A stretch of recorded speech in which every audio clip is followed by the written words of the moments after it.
Hi everyone, तर आज आपण बनवूयात कोथिंबीर वडी। त्यासाठी फ्रेश कोथिंबीर घ्यायची आहे, स्वच्छ धुवून बारीक करायची आहे। त्यानंतर आपल्याला सफेद तीळ, गरम मसाला, लाल मिर्च पावडर, धनिया पावडर, मीठ आणि बेसन पाणी ॲड करून मिक्स करून घ्यायचं आहे।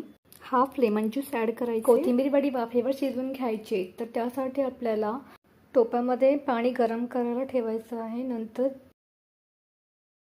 एक चाळण घ्यायचे, त्यावर कोथिंबीर वडी ठेवायचे, झाकण ठेवायचे वरती जड असं आणि 15 मिनिटं वाफेवर शिजवून घ्यायचे आहे। त्यानंतर थंड झाल्यावरती त्याचे बारीक पीस करून घ्यायचे आहेत आणि तव्यावरती आपण हिंग आणि राईची फोडणी टाकून कोथिंबीर वड्या तळून घ्यायच्या आहेत। कोथिंबीर वडी खूप क्रिस्पी आणि टेस्टी लागते। तुम्ही नक्कीच ट्राय करा। तुम्ही चहासोबत आणि जेवणासोबतही खाऊ शकता।